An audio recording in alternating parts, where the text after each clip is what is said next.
Hello, hello, Ederson Oliver here. This is our DNN monthly chat, and today we don't have Scott. Scott has been gone for this recording today, but we have Ryan Moore to fill in his shoes. So, Ryan, welcome. Good morning. And of course, we have Joe Craig as well, and we have Steve. I'm gonna mention your name, Steve Bugden. I know that you're quite there, you are just in listening mode, but you're welcome to be joining us as well, Steve. So let's start. I think that let's start by talking about the which is not news anymore. This came up about a month ago. Actually, right after we've recorded our monthly chats last month, the next day the news came up, which DNN Corp has been acquired by, and let me check their name as well. Again, it's ESW Capital, and now the man of the hour is Andy Triba. And let me start, Ryan, by saying, who had the awesome idea of inviting Andy and right away to a Q&A that you guys did? Who had that idea? So we also had just wrapped up our Southern Pride meeting for the month. We had done one where we invited one of the DNN Connect members to spend some time talking with us. And so we did it kind of on an off day, on an off schedule. And we said, okay, we've done our monthly meeting. And the next day, the next 2 days after, the news broke. And everyone was instantly asking questions and a buzz, and we were reaching out to people to find out information. And on a Slack chat back and forth, David, Clint, and I were excited, and we said, we can't wait a whole month to find out some more information. Let's just reach out to Joe Brinkman and let's see if we can get a hold of Andy. I assume he's going to be busy, but maybe we could do an impromptu meeting and kind of do an announcement or an introduction. And Andy, we didn't know Andy at that point, but we reached out to him, and he was instantly very receptive to it. And I think then the next Tuesday we had an hour-long interview, and we are accustomed to our Southern Pride DNN user group meetings having maybe certainly 6 people present in our small little area in North Carolina, but then online we'll have 6 to maybe 12 people online. We know that more of our videos are watched after the fact, so they are watched on YouTube and on our website. But for that interview, we really got the word out, and I believe we topped 80 participants in the day of that interview. Got it. I mean, everybody was looking forward to that, and I think that just by the fact that he was willing to that right there and then, it's already, I think it's already a good sign, or a sign of someone very receptive to the community. Again, you came last minute and they accepted last minute. So how do you read that? Yeah. I read a lot of things from Andy's personality and his approach in conversation. And again, these are my personal opinions, but I sat back from the first interview, maybe then one more phone conversation, and I mentioned to some of the other Southern Pride group, just from his demeanor, just from his language, when he's answering things straightforward, honestly, I will follow him miles down the road without anything else. Many times he's mentioned that actions speak louder than words, and he wants to prove to the community and to everyone who's interested and invested in DNN that there's going to be excellent stuff ahead, but that talk is just talk, and it doesn't prove anything until there's action. And he's committing to getting action done. And again, a lot of the ways that he phrases that go a long way for me to providing a stable platform for some real excitement. I mean, there were already, again, that was one sign to me, being promptly accepted, your invitation there. Another thing is they had their own presentation where I think it was, maybe a week ago that he had a presentation. And I also found very interesting that he had some polls throughout the presentation, and he was open to show right away, the results of those polls, whether those results would mean, something detrimental or positive. I mean, he was willing to show the results right away.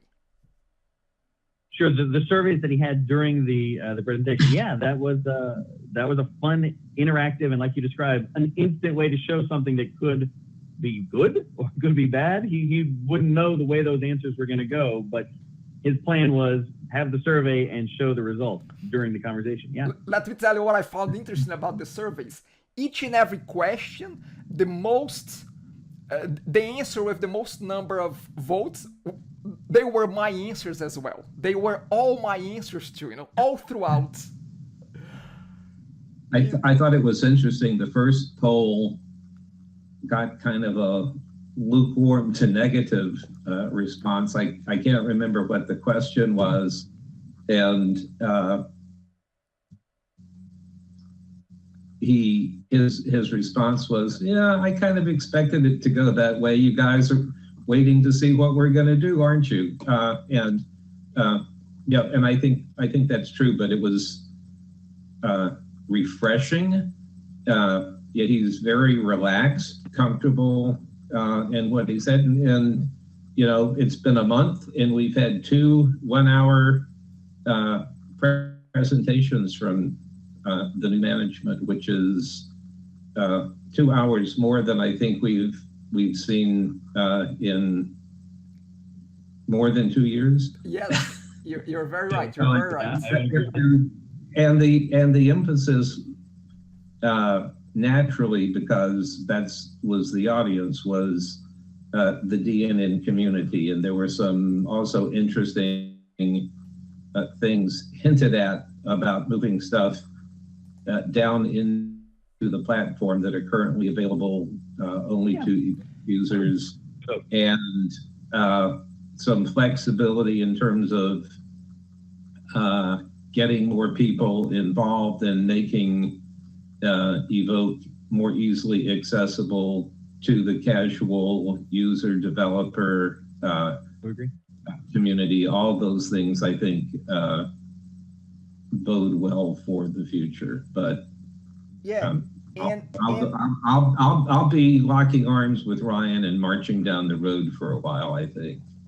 And one word that he mentioned a few times was copyleft. Copyleft, in the sense that what I got from it is the fact that most likely some features, some things on the commercial platform on Evoke will be, moving. I don't like moving down, the expression, the word of moving down, but moving to the platform as well, Mm-hmm. Great. I got that sense as well. It wasn't a promise and it wasn't anything specific, but I picked up on that kind of phrasing or feeling as well. I keep notes when I'm having these kinds of conversations, and just a couple of my favorite notes from the 2 different conversations I've been on with Andy. One of the things that he mentioned in a few different ways was about the long-term plan, and that the approach is for a short-term, mid-term, long-term type of actions that are going to result out. And he talked a few different times about having, a 24 to 36 month plan of things that they're doing now that they're going to not expect immediate results on, but they're going to expect those results 24 to 36 months down the road, and that they're going to be dynamically paying attention to those and changing the game or changing the plan if it's not pulling those results. There was a good amount of talk about things of having a smaller DNN Corp and a bigger DNN community. And sometimes his phrasing of DNN community might be different than what my phrasing or our phrasing has been in the past for DNN community, partially because, and without connotation, to say that there was DNN Corp and then there was community, and those are two separate things. Of course, there's connotation in that, but just saying two separate things that don't work together and go in the same direction, they go in a scattered, driving your own direction kind of way. He really kind of reiterated this idea of DNN community being everything, being everybody, and a smaller DNN Corp and a bigger DNN community doing everything. But for him, that seems to mean more than maybe what I was calling it, in that it was DNN Corp, DNN, community developers, vendors, hosting partners, service provider partners, and then, designers, developers, integrators, users. He also mentioned at one point integrators, just DNN integrators, and wanting to mention or describe those as a group of people that he wanted to help rejuvenate and grow along the way. Let's see. Got it. So basically, so basically, Ryan, extending the concept of what we think about community. When we think about community, we think about, his thinking about community is more broad and including every side of the community, the open source community, but also the for-profit community, the commercial community as well, as part of this entire. I guess that the community that he refers to is really about the entire ecosystem, the entire DNN ecosystem. Ecosystem, very, very good word there. Ecosystem versus community. Yeah. There was some. The other phrase. Go ahead, Joe. No, I was going to say there were some very interesting words too, where he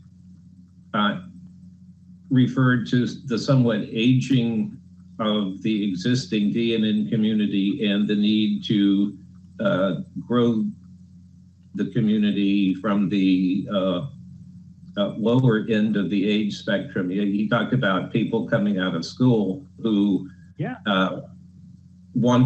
how do we get them to know about and become excited about developing with and for DNN? So that, the way the community is going to live and grow in the future is not with people my age, not with people your guys' age, your age. Gray hairs. Too, but gray hairs. Oh my goodness! You need to get some of that stuff for your hair. But younger people with new ideas who want to embrace the new technology and need to make sure that DNN is part of the new technology, as it were. Sure, absolutely. Awesome. So I just want to, I guess, come towards the end of the new path of DNN here by mentioning a few things. As you said a few times, you said, Ryan, talk is cheap, talk is easy. Let's see action. And I think that I can see that he acts quickly. For instance, the support plans that they put in place, that they presented towards the end of their presentation. This is already something new. I'm sure that it was something, that came up from him. That was never offered before. So those plans I think they are interesting plans. They are interesting support plans for people, not only for the commercial Evoke, but for anyone that wants support on DNN. Too bad that they'll be competing with DeskPal. Too bad for them, because they will lose. I'm joking. I don't think. Yes, I realize you might be joking, but I don't think that it's a plan that is so mature and down the road that it won't evolve or have modifications to it. And I think you should check in on that.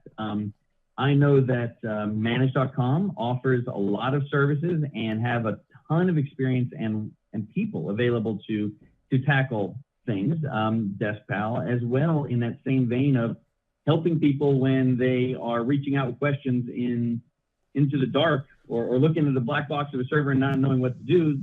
There are a lot of people in the community who can have those answers, and I don't know that the DNN Corp plan doesn't include community being part of who answers and helps with those things. So perhaps that's a conversation you should kick up and start asking. Love that. Well, Love that. I'm gonna follow up on that.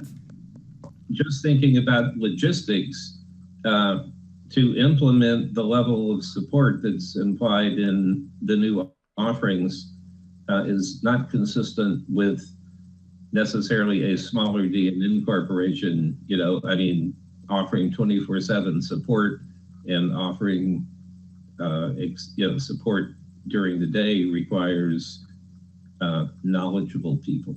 Got it. Want to, again, finalize this topic with Talk is Cheap. He mentioned 3 points that they want to tackle for Q3 and Q4. Q3, I mean, we are done with Q3. I mean, we are going already into October here. So eliminate technical debt, fix bugs, establish unit testing, and automate test framework. That's 1. Simplify product. That's 2. Be great at the core functionality. And 3, build a platform. Don't chase partial features. So very quickly, I think in the next quarter, we're gonna be able to see those were 3 promises that 3 things that he established that they want to handle. How are they handling that? So very quickly, you're gonna see if it's just lip service, if we have real action. Again, I'm betting on the real action here, but at least we have some benchmarks, at least we have some things to track to say, hey, what was done on number 1? What was done on number 2? What was done on number 3? And I understand that it's not only DNN Corps driving this, I mean, community will help driving that, but someone needs to lead this, and DNN Corp is definitely leading this. So I really want to see how those things will come to fruition. And again, Andy, we'll be checking on you, okay? To answer with part of what Andy replied when I asked him the similar question about what we should expect from his first 100 days, and his answer off the cuff was, people getting real shit done is what matters. That's the kind of response that I love. Awesome. Just want to, again, for a third time, I'm going to finalize with, it's interesting that he mentioned Sean Walker's name a few times. So Sean Walker might be back on the fold somehow. I have no information about that, but I just want to highlight that possibility. I think that this is great for everybody. I mean, who does not value Sean's input? The original guy. So again, it's great there. However, so I don't think that the community knows much officially yet. I don't know that anything officially has been said, but just being in a few different conversations, it's been fantastic to see Sean. He's certainly been still involved in the community. He's been working with Hotcakes and is with Arrow, and has certainly been involved in DNN related things. But it's definitely been enjoyable to see him involved in conversations. I'm aware that Andy's reached out to Sean, has had conversations with him. If I'm assuming for nothing else, just to understand history and steps along the way and information of the past. And so it's been good to see Sean stepping in and seeing him again. One thing I want to mention quickly, and I'll leave it up to you guys if you want to comment. If you don't, that's fine. But I found a little bit strange that towards the end of Andy's presentation, when he mentioned about the contact people within DNN Corp, he listed himself, and I have that in front of me. You guys cannot see it, but us, we can see it. So he mentioned himself, he mentioned Will Morganwack, he mentioned Ash, but I don't see Joe Brickman around here. So I don't know anything. I just find a little bit strange that Joe's name is not listed here as a contact, because again, Joe is supposed to be the community guy in DNN Corp. So I find it a little bit strange. I don't have information. I don't want to speculate, but again, I just find it a little bit strange that his name is not mentioned here on the presentation that they put together a week ago. Sure. There's been a lot of conversation about that, people asking questions. I think from the community side, we don't have anything official yet or know anything. I've checked a couple times to Joe's site and or Twitter. If you remember, he's was the Accidental Geek was his Yes. calling card before. So I've checked in there to see if there were any news or information. He was on the meeting that we had here recently, the Southern Pride meeting, and it was good to see him. But I don't know. I think we'll see if there are new announcements coming up soon. Got it. And I remember him saying, when you asked him, he was saying if he had any comments. He said no comments, so he was very quiet, very discreet there. He did say that. No comments at this point, nothing to add. So again, let's just leave it at that. Hopefully within a month we're gonna have more information in a clear I don't know situation of where Joe is sitting within the whole thing. Can I move on? Can I get things going? Are we done with the new path? I think we are. Okay, great. So I have been missing critical security updates lately, you know. Now, this past September, we just had a new critical security update. And guess what? It's related to our friends, which we have a hate relationship with this DLL. Not love. We have a hate and hate relationship. Telerik again. But the great thing is that there's a patch. So you guys can follow. I have it in front of me. The links will be posted in the show notes. There's a patch. There is a bunch of things that you need to be doing. I put together a video as well on how, some people would rather read, some people would rather watch. So I put together a video in one of my DNN tips of the week as well. The good thing is that on DNN 9.2, Telerik is gone for good. Forever and ever and ever. I hope so. Any comments on that, guys? I'll raise a glass, or maybe I'll pick something stronger. I'll raise a glass. Yes, here to removing Telerik. I don't know where to start with some comments. One of the security bulletin notes was clear to mention, and I like that they had this kind of FAQ question at the bottom of the security bulletin, and one of the questions they answered was, if I've already moved on and I'm using CK Editor, do I have to worry about the patch? And they were clear to say, yes, you absolutely do, because the Telerik DLLs are present. It's not just about have you moved on to a different editor, it's present in that DNN core that is loaded in your application, and that's where the vulnerability lies. So every older DNN version has been susceptible to this, and I'll throw in the caveat of description that this vulnerability has been known about for a long time by Telerik, and it's one that they patched a long time back. And the earlier, and this is my understanding, is that the earlier patch this summer was to bring up to date with that Telerik, a special version of that Telerik DLL for DNN that helps patch. And this new one is different, or a further modification of that earlier work this past summer. And my assumption would be that then, even though it was patched at one point, it was still vulnerable, or there was a way found around it, so they need to patch it again. And if that wasn't the last nail in the coffin, it must have been, because at that point it was, okay, there's a path for Telerik to leave DNN core now for good, and I think that's for the best. Up to DNN 9.1.1, even DNN 9.1.1, which is the latest currently, 9.0.9.1, sure. Telerik is there because of file manager, asset manager. Asset manager, that the entire module depends heavily on Telerik, and that's one of the. Actually, that's a great segue for the next point here, which is the fact that DNN 9.2 is supposed to come out by November, and the 2 points that are one of many, two of many.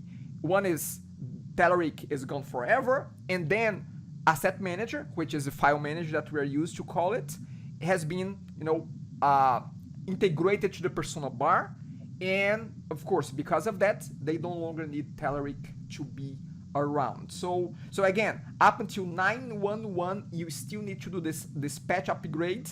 I know that some people are having problems coming from a DNN5 website. Again, don't ask me why we still have DNN5 websites out there, but I had someone reaching out to me. There's plenty of reasons to still have a DNN5 site. I'm going to stop right there.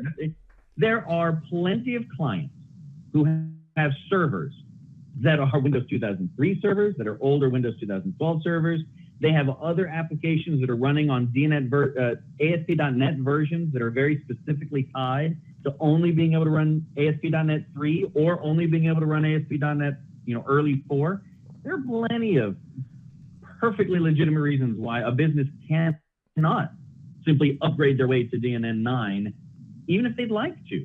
And in situations, I advise clients that they simply need to be as secure and as updated as they can be. So they don't need to be on DNN 4.0. They need to be on DNN 4. I believe it's 9.8. Is that the highest 4? Or they need to be on DNN 5.6.8, or they need to be on DNN 6.xyz. So they need to be on the top secured version of that version number. But while Joe held up 4, so I think he's got a DNN 4 client. I have several clients that are on DNN 5, and I can't install some of the newest modules for them. That's perfectly fine.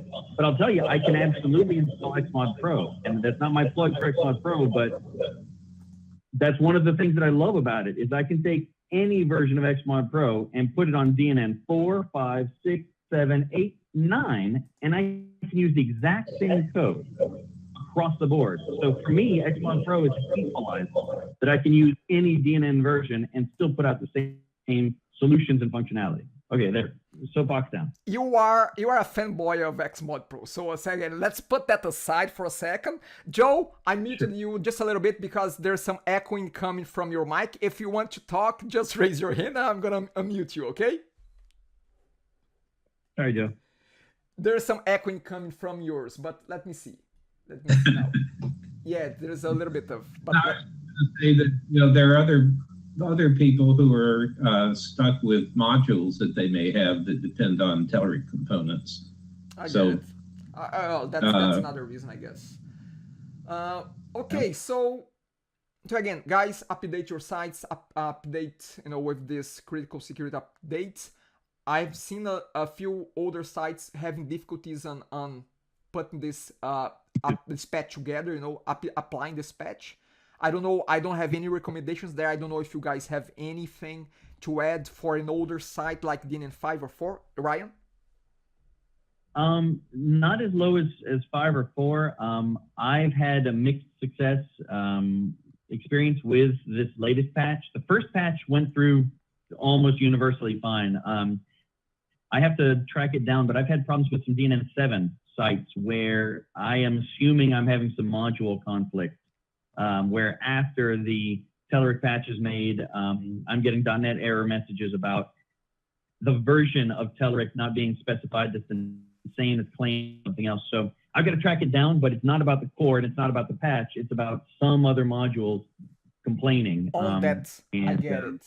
I get it. So definitely, if you're going to be doing the patch, always make a full backup of everything. But if nothing else, back up those 2, trying to get my fingers in me. Back up those 2 DLLs first, have them on your desktop ready, that if DNN is bricked when you restart after the patch, just replace those 2 DLLs and you should be back going again. Obviously, at that point, you're not patched anymore, so beware and keep trying to track it down. One thing that I didn't, I would say, like about this latest security update there is that, and maybe it's because they don't know, or maybe it's because they don't want to release that information, but I would like to understand what are the implications and the vulnerabilities that if, for instance, if we go to a DNN 5 site and we cannot apply that for some reason, what are we exposed to? Are hackers being able to do what? Is that to upload files? Is that to compromise? I mean, what is it that I'm vulnerable without that? That's what gets me a bit unsettled, not knowing what is it. What is this about? My understanding, and again, this is from the first patch of Telerik, is that it's about basically wide open file upload access. Okay. That they're able to work their way to file upload is. So it might still be an iteration of that. It might still be around that point. Okay, that's fine. So again, let's update. I just want to follow up with a quick discussion, a quick mention about DNN 9.2, which is supposed to come out in November. The improvements are about persona bar, about prompt being added, and prompt is the command line type of tool that will be very helpful to administrators in general. I mean, Kelly Ford has done many presentations on Southern Fried DNN user group. There are at least 2 presentations that he has done. So prompt will be added there as well. Some connectors will come to place as well. Like it seems that Amazon S3 is coming as a storage connector in DNN 9.2.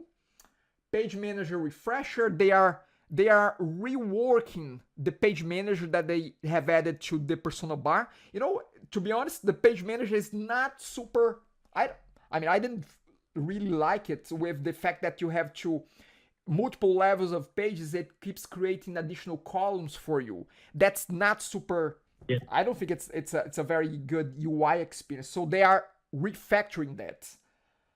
Good. Of course, Telerik removal, Asset Manager, because Telerik is gone. Asset Manager, File Manager will be all incorporated into the persona bar.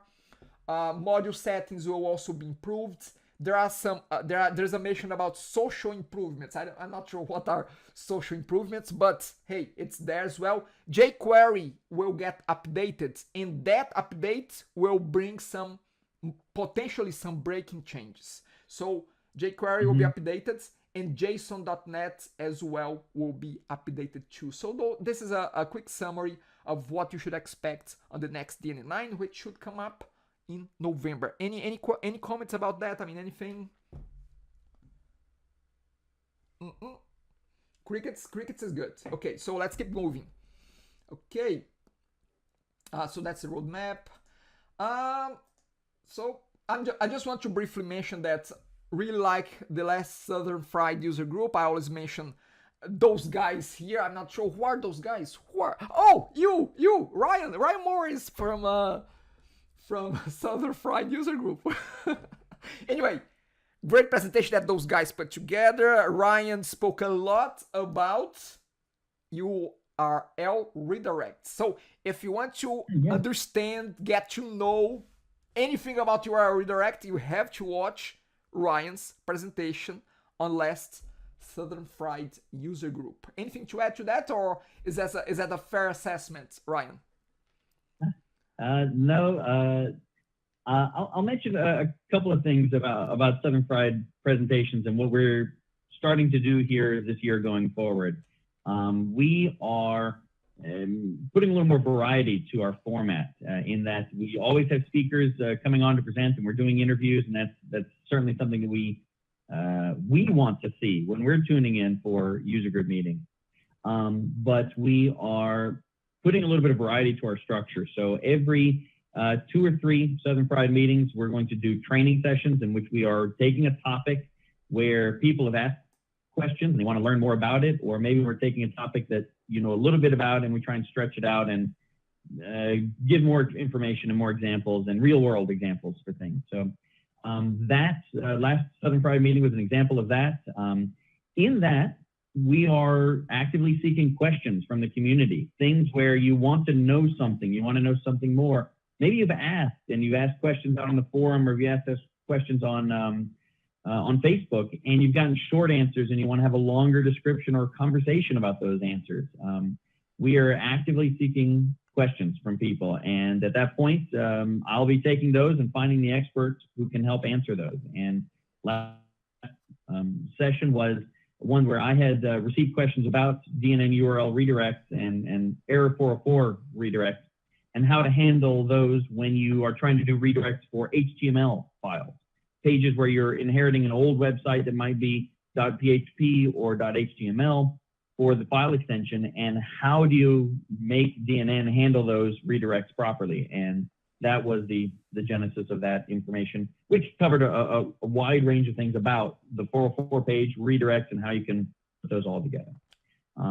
Just to finish out the note about our sessions, some of the other Southern Fried sessions are going to reach out to the community across the pond. So we are going to be taping those and recording those during the daytime. That way, it's a better time for our European and our Australian counterparts. So they'll be joining, and we'll have those every few months, and then as well our normal interview type session.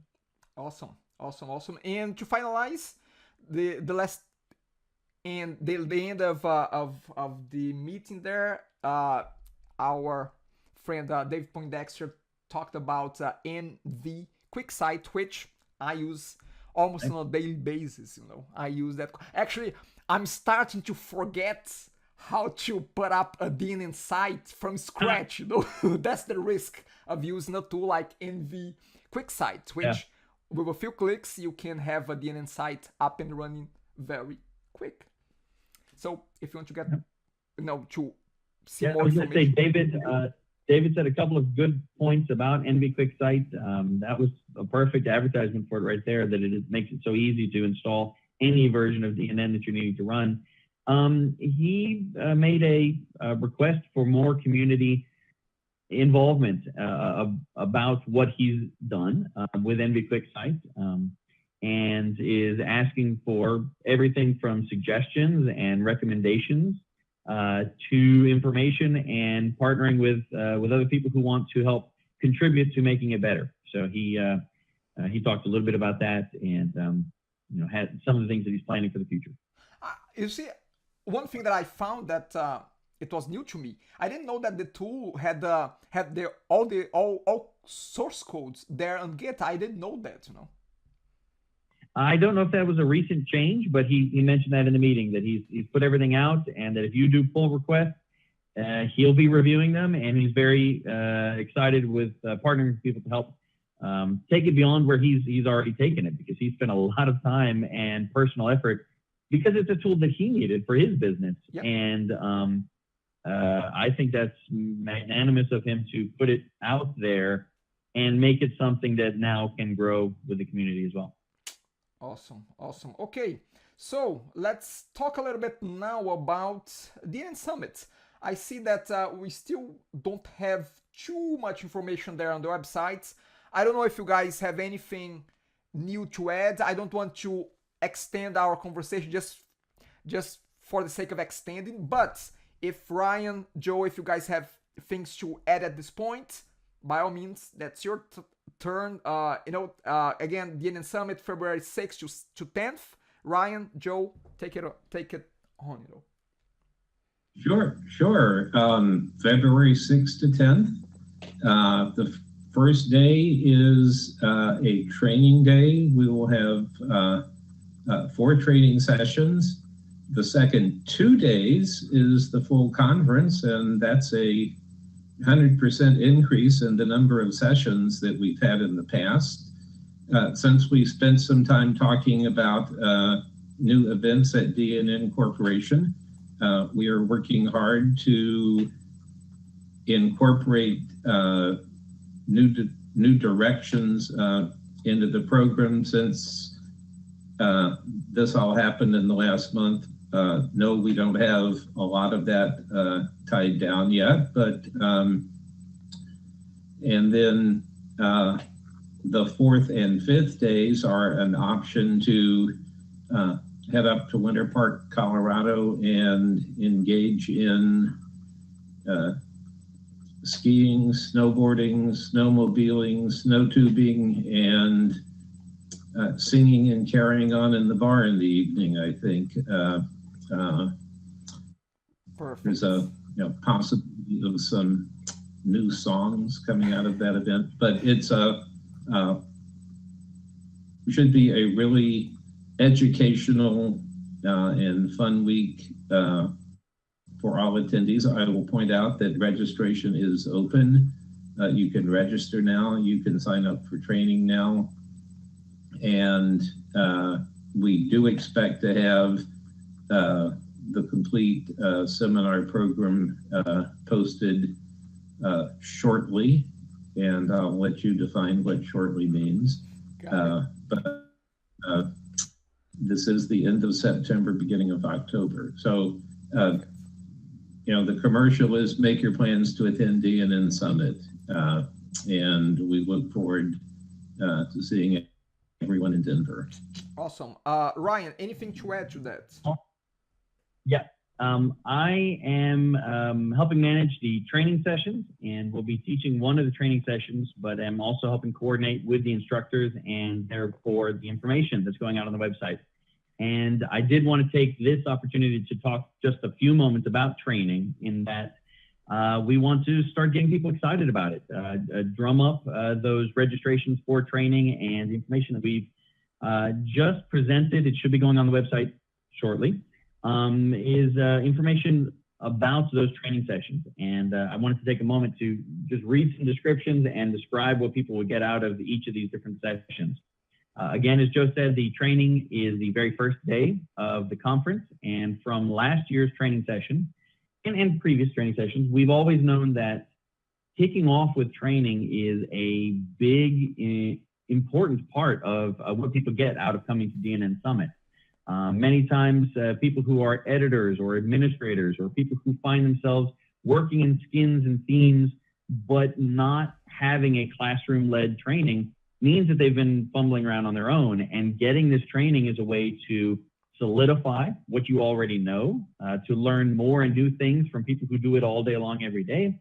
And from a boss or an employer standpoint, there are so many reasons to send people to DNN Summit to receive training. Even if they don't stay all the way through skiing, have someone come for the first 2 to 3 days of the event, and it makes a big difference on what that employer is getting out of their usage of staff working in DNN. So some of the quotes from last year were, one person said, "Training was exactly what I hoped for. Thank you so much." Another quote was, "Thank you for a broad overview of DNN module development, with great examples of each option discussed beyond the simple how and into the why of why you do things."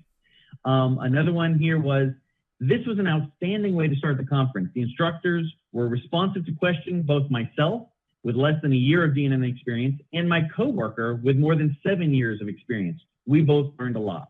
And I think those are great advertisements in themselves for these training sessions. I don't think that those were my students, though.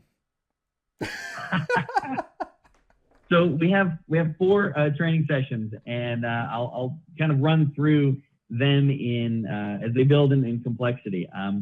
The first training session is the one that I'm presenting, and it is an editor introduction to DNN. And that training session is what I normally give to clients whenever I turn over a brand new DNN website to them. And at the end of that session, I want them to know how to make edits in that DNN instance and take ownership of their content. So in the introduction to DNN, there'll be a little bit of history, there'll be a little bit of some important things to know, but it's really going to be a covering of the different editor modules and a few key things out of the admin side. And this is a half-day session. This one starts at 10 o'clock and then goes to the lunchtime session. Normally, I do it in a 2-hour session, and we're really going to be covering some basics so that if you are an editor, you find yourself working with city or government websites, and you are someone who is making edits and changes in DNN, and you want to understand the workflow, you want to understand how to roll back content changes, you want to know the basics, and you want to be trained in that, this intro to DNN is a great way to pick up that information. The second training session that I'll mention is the administrator training session. That one is taught by Adderson, and it's the one where you're going through a lot more information about being an administrator, and it's kind of a beginning to end conversation on all the things you need to know from, how do you install modules? Well, maybe a little bit less about that. How do you manage and integrate modules and set them up and run through them? The syllabus points on that talk about understanding information about upgrades, understanding how to work with pages, understanding some things about security roles and setting those up and managing those. You then go on to specific modules and themes. It's really an overview. So if you find yourself being more than just an editor or someone who's working with content and you find yourself being the administrator, then this is your chance to have a full day course in which you really learn more. And I'd encourage anyone who is an administrator of DNN sites to bring your questions, bring them in, and Adderson's conversation with you is tailored to those questions you bring. So that's a really good course for that. The second session that I'll describe is the theming. I'm using the newer term theming there instead of skinning, which is the traditional long term. That one is presented by Anthony Overkamp, and he did a fantastic job last year. I believe that was his first year doing that session. And he brings a lot of his, again, real world experience in building and working with teams. And if last year's presentation was brand new about DNN 9 and some things that are new or different, there will be definitely a more established set of information about that here as you go through, talking about building skins or themes from the ground up, using different tools. Much of that class is what tools to use, how to use them, and getting them set up and connected so that you've got an efficient environment to be working in for your skin and theme development. And then the fourth training course is the module development training course. That one is always a favorite. Many years, at least lately, the conversations have been about whether you're talking about SPA version or forms version modules. And there's, again, last year, kind of an introduction into the way things are different in DNN 9. That would certainly continue in this year's session. Scott will be giving that presentation, so I don't know if he's spoken before about what he goes through in that, but really there's a large amount of information that Scott Wilkinson is bringing to the presentation, and it goes from where do you begin with templates and pre-made starters and techniques all the way through different services that you're going to be incorporating into your module development. So those 4 training sessions help you, wherever you are, take your knowledge further, take your questions and answers and move them so that you're improving your skill set, you're finding out what's new and what's different, and learning from everyone else that's there with you. That alone is the reason enough to come. But if you need more, I believe one of the blog posts that Clint will be posting is top 10 reasons to come to training. And if you need help convincing your employer or your boss to send you to training, maybe you can pick some of those top 10. Awesome. Thank you very much. Just to mention one other thing, for those who come in early on that first day afternoon, February 6th, we will also have a session called the Business Roundtable, which is basically a led session to discuss basically how do I use DNN in my business operations. And the idea here is that people with questions can come and ask them, and people can share information about what they are doing with DNN. I actually sat in on that one last year, and it was a very good discussion, and it's really in addition to sharing and learning about DNN and business, it's an opportunity to find out who have similar interests to yours and who have things to talk about. And it goes right into the evening session where you can continue the networking experience. And I think we should say that one of the great hidden features of a conference like DNN Summit is the opportunity to meet with people, to share information, to share ideas, to make contacts, people you can call, rub elbows with developers, people from DNN Corporation, and fellow users. and if you're new to the community, when you walk in, you will immediately discover that, hey, a lot of these people know each other. People keep coming back to these events to build on those relationships that mean when you get home and you get stuck with something, you've got an email address or a phone number or a Twitter handle where you can contact your new or old friends for help, advice, and information. And yeah, that's what the DNN community is, that none of us are in it alone. And if you participate, you'll become part of something that's a thriving community of people that will rely on you, and you can rely on them for assistance when you need it. Perfect. And again, that community now is walking a new path. You know, it's walking a new path. Okay, so let's wrap this up. I want to finish by just asking, and I'll chime in last. Ask, what is it that you are working that is exciting, that is new, that it might be a new project, it might be a new technology, it might be a new business strategy, whatever it is. Anything new, anything exciting, Ryan, from your side, anything comes to mind? I don't know.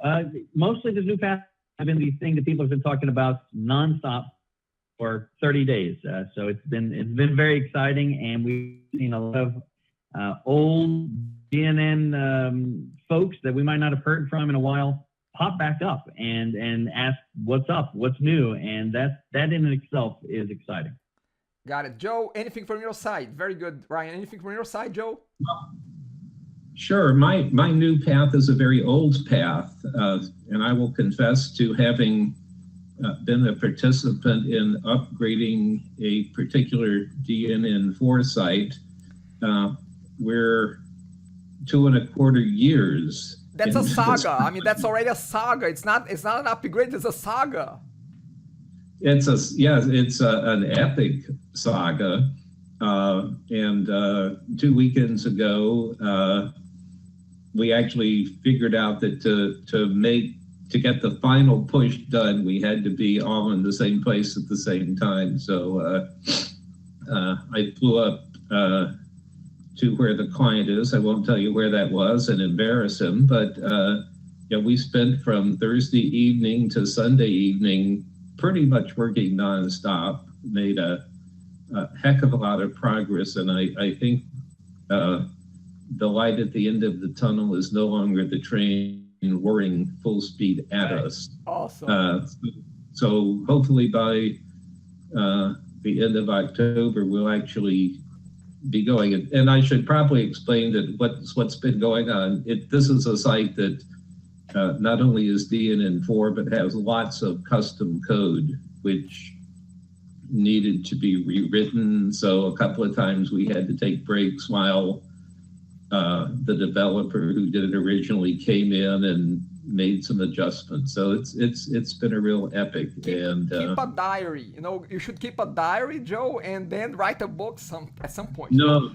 This would be Stephen King worthy.